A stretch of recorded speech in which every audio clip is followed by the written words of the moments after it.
If you think luck is involved in achievement, you'll never make it. You'll never be successful with those beliefs. If you think luck is involved in success, I want you to take in this fact. 86% of millionaires are self-made. That means that 86% of all millionaires made their money on their own sacrifice, their own work, their own persistence, their own creation. Both of these factors you can strengthen over time through application and through the forming of new habits. If you consistently apply yourself, you will notice better results. And when you get better results, you will strengthen your belief in what is possible for you. If you can continue this growth and compound it, over time, these new habits and greater abilities you possess through your own application and growth will lead to greater belief and indeed greater results. In Jeff Colvin's book, Talent is Overrated, he explores limiting beliefs about talent and suggests it may not even exist. Instead, he says something called deliberate practice may be more realistic. He says, greatness doesn't come from DNA, but from practice and perseverance honed over decades. Deliberate practice isn't mindless repetition. It's hard, it hurts, and the more you do it, the closer you move to greatness. Talent does not equal achievement. You can have all the talent in the world, but if your mind isn't right, you'll never be great. If you're a talented guy who refuses to put in the work, it's only a matter of time before someone hungrier eats you alive.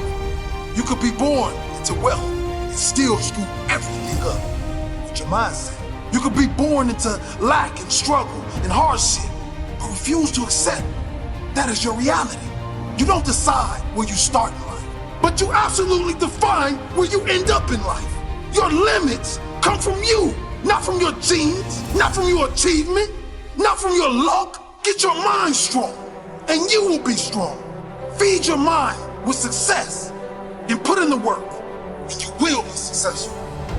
According to Forbes, 67% of the world's billionaires are self-made. Here's a list of some of those billionaires who grew up with a little, but through hard work, achieved a lot. Oprah Winfrey, Howard Schultz, Ralph Lauren, Larry Ellison, John Paul DeJoria, J.K. Rowling, who was on welfare before she wrote Harry Potter, Moed Altrad, who was born in the desert in Syria, banned from school, and went on to make $2.6 billion from scaffolding. Tom Brady, now recognized by many as the greatest NFL quarterback of all time.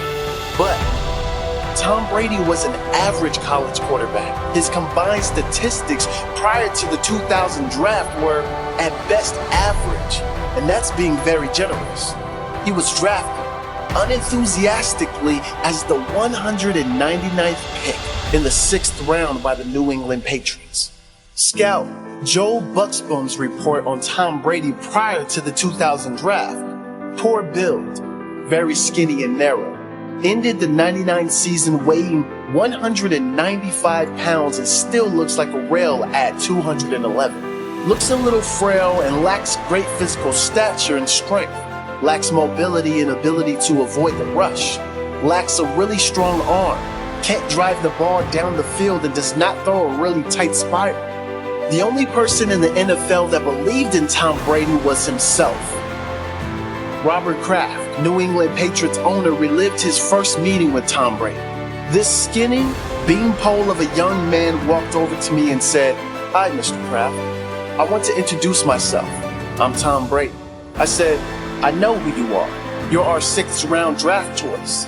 And I'll always remember, he looked at me like a laser, eye to eye, and he said, "That's right.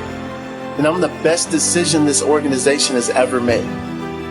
Tom Brady would go on to lead the New England Patriots to 8 Super Bowl appearances, winning 5 and collecting 4 Super Bowl MVPs, the most of any player in history.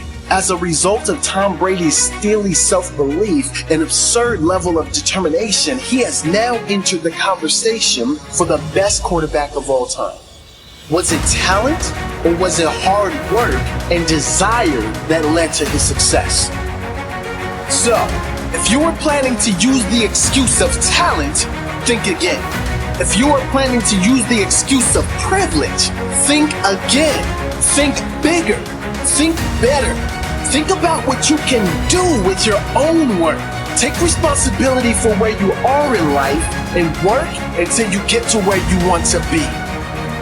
You can outperform anyone with a fancy education if you have the will to do so.